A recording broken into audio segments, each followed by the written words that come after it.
வெண்டைக்காய் புளிக்குழம்பு எப்படி செய்யலான்னு பார்க்கலாம் வாங்க. இது மாதிரி ஒரு டைம் செஞ்சு பாருங்கள், டேஸ்ட்டு சூப்பராக இருக்குங்க. ஒரு கடாய் வச்சுக்கோங்க. எண்ணெய் ஒரு 4 ஸ்பூன் அளவுக்கு எண்ணெய் எடுத்துக்கோங்க.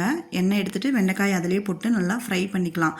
ஒரு 10 நிமிஷம் அதிலேயே வெண்டைக்காயை நல்லா ஃப்ரை பண்ணி அதை தனியாக ஒரு தட்டில் எடுத்து வச்சுட்டு, அதே கடாயில் அந்த ஃப்ரை பண்ணி எடுத்து விட்டு கொஞ்சம் ஆயில் இருக்கும், அதே ஆயில்லையே கொஞ்சம் கடுகு போட்டு ஒரு 1/4 ஸ்பூன் வெந்தயம் போட்டு தாளிப்பு கொடுத்துட்டு, ஒரு 4 பல் பூண்டு, கொஞ்சம் நான் பெரிய பல்லுங்கனால 4 பல் எடுத்துக்கிட்டேன்.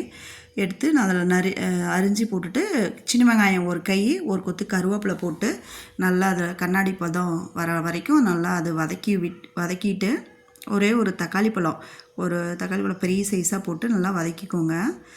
கொஞ்சம் அதுக்கு தேவையான அளவுக்கு உப்பு சேர்த்துக்கோங்க. உப்பு சேர்த்தா தான் அது கொஞ்சம் நல்லா வதங்கி விடும். நல்லா வதக்கிட்டு அதுக்கு தேவையான அளவுக்கு மசாலா என்னென்னு பார்க்கலாம்.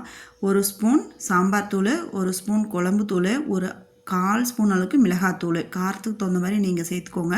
எனக்கு இந்த அளவுக்கு போட்டால் எனக்கு காரம் கரெக்டாக இருக்குனால இந்த அளவுக்கு போட்டுக்கிட்டே நல்லா அது வதக்கிட்டுன்னு அதுக்கப்புறம் வெண்டைக்காயை கொட்டிக்கோங்க. வெண்டைக்காயை கொட்டி அதிலேயே நல்லா ஒரு 5 நிமிஷம் கிளறின வெட்டி புளி, ஒரு நெல்லிக்காய் சைஸ் புளி எடுத்து அதை கரைச்சி ஊற்றிக்கலாம். புளியும் வெண்டைக்காயும் போட்டு ஒரு 10 நிமிஷம் நல்லா கொதிக்கிட்டுன்னு நல்லா கொதி வரட்டுன்னு 1/4 ஸ்பூனு மஞ்சத்தூள் சேர்த்திக்கோங்க. தேங்காய் ஒரு மேல் மூடிக்காய் 1/2 மூடி எடுத்துக்கிட்டேன்.